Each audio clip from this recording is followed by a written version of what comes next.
You were applying for a job, it didn't work out. That's a matter of risk, isn't it? Right? And you were really hoping it would work out, or you were really hoping you would get accepted into the university. You didn't get accepted into the university, right?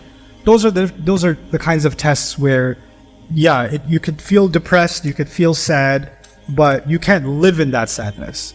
And feeling those emotions at first doesn't mean you don't have sabr and tawakkul. You can have those feelings, and you can feel those emotions, and then you can pick yourself up and inshallah try again, right?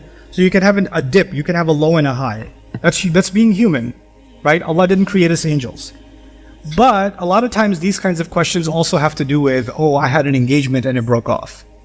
Or I had a marriage that ended miserably. Or I had, or I didn't want my parents to get divorced and they got divorced. Or something like that, right? Or I wanted my sister's fighting with my parents and she's moving out of the house and I didn't want her to move out of the house and she moved out of the house. In other words, all of those situations are about people, right? People ending up doing things that hurt us, or people doing things that we wish they didn't do, right? And there, I think the sabr, to me at least, comes from the stories in the Quran where people that are much better than us, like Yaqub alayhi salam, had no control over his family. He didn't have any control. Ibrahim alayhi salam is an incredible human being, had no say in his father's choices, right? We cannot control other people's choices. Sometimes those choices hurt us deeply. And those people that were much better than us, they were hurt very deeply. Being kicked out of your house is not an easy thing. Nuh alayhi salam being married to the woman that he's married to is not an easy thing. Asiya being married to Fir'aun is not an easy thing.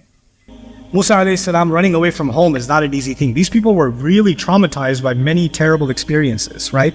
But Allah taught us through them that we can only control what is within our grasp, and we have to learn to let go what isn't, right? Because in the end, inna lillahi wa inna ilayhi raji'un. This is what we say when a musibah strikes. Alladhina idha asabathum musibah, inna lillahi wa inna ilayhi raji'un. Whenever something strikes them, they say we belong to Allah, to Him we're going to return. Any problem I'm having, how long is it going to last? Well, as long as I last. I'm not here for that long. And when I think about the grand scheme of things, this problem isn't as big as I think it is. You understand? And of course, Allah has given us hope too. Inna ma'al usri yusran. After every difficulty, there is great ease. Now, you just put yourself in these shoes. How much did the companions love the Prophet ﷺ? Right? And when he died, how devastated were they? And in that moment, for them to believe, Inna ma'al usri yusran, because the Quran is still there. The Quran is still saying with difficulty comes twice the ease.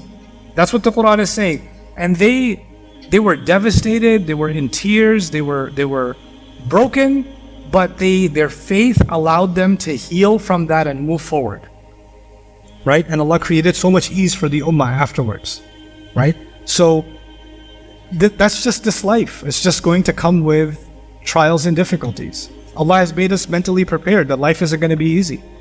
He said it many, many times. And we all have trials. Don't believe somebody else has an easy life because they have an easy life on Instagram or on TikTok, right? Or somebody just, those influencers say, I'm going to talk to you about the blessings of Allah subhanahu wa ta'ala. That doesn't mean they are just showering in blessings every morning and they have no issues. The moment the recorder goes off, what is that? You know? So we unfortunately, sometimes we run after things that are not as real. They're actually fake, but we believe them to be real because somebody else has them, so that they must not have any issues. They must not have any challenges. You have things that are causing you hurt. The person next to you has things that are causing them hurt. I have things that are causing me hurt. Everyone has them. Everyone has to deal with their own pain. And so Allah tests people differently. But the problem is we don't see the other person's trial, or we don't see that their trial is exactly the same as ours. So we start saying, how come Allah is not testing them, He's only testing me? Or how come I couldn't have it easy like they have it easy? You don't know if they have it easy or not. You don't know how, you don't know that, right? So these things give us a little bit of comfort that whatever trial Allah has picked for me, whatever loss Allah has picked for me, whatever experience Allah has picked for me, is something I'm supposed to learn from. Learn and grow, that's it. Keep moving forward.